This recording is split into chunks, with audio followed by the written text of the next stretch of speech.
இந்த பெண் பிள்ளை வள்ளி, இவ தெய்வானை. ஸோ இந்த 2 பெண் பிள்ளைங்களை நம்ம கருத்தரவு பண்ணியிருக்கோம்.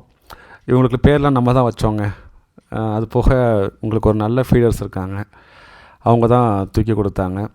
ஸோ வள்ளிக்கு சர்ஜரி ஆரம்பித்தாங்க. மயக்க மருந்து கொடுத்து உள்ளே கொண்டு போய் ப்ராப்பராக காது கட் பண்ணியாச்சு, வேக்சின் போட்டாச்சு, கழுத்தில் பெல்ட்டு மாட்டியாச்சு. ஸோ வள்ளிக்கு நல்லபடியாக முடிஞ்சு வண்டியில் ஏற்றி வச்சிட்டாங்க. சரி, அடுத்து யாருக்கு? நம்ம தெய்வானை தான். அவளுக்கும் வேக்சின் போட்டு நல்லபடியாக சர்ஜரி முடிஞ்சு, கழுத்தில் பெல்ட்டு மாட்டியாச்சு, காது கட் பண்ணியாச்சு. ஸோ போஸ்ட் கேர் 2மே அவங்க தான் பார்க்க போகிறாங்க. ஸோ அதுவுமே நமக்கு ரொம்ப சந்தோஷமாக இருக்குங்க. போஸ்ட் கேர் அவங்க பார்க்க ஆரம்பிச்சிட்டாலே இந்த பிள்ளைங்க ஒரே நாள், அதிகபட்சம் 2 நாளில் ரெக்கவர் ஆயிடுவாங்க.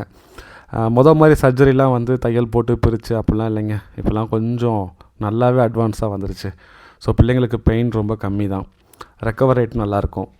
சில அந்த நான் லாஸ்ட்டாக பண்ண மஞ்சக்காமால் இல்லாட்டினா ஹீமோக்ளோபின் கம்மியாக இருக்கிறது, அந்த மாதிரி தான் கஷ்டமே தவிர இப்போ சர்ஜரி ரொம்ப ஈஸியாகிடுச்சு, ரொம்ப கம்ஃபர்டபுள் ஆகிடுச்சு, உடனே ரெக்கவர் ஆகிடுறாங்க. அது போக அவங்க இன்ஜெக்ஷன்லேயுமே ஆன்டிபயோட்டிக் 2 or 3 days வரைக்கும் ஒர்க் அவுட் ஆகும்.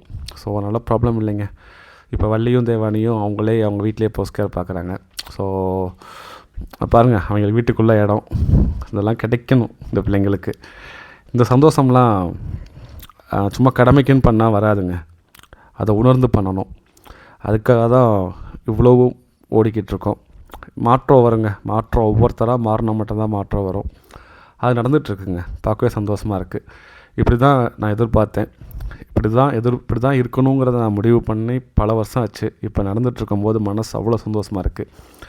ஏன்னா இந்த பிள்ளைங்களோட அன்பு வந்து ஈடு இணையே கிடையாதுங்க. நன்றி.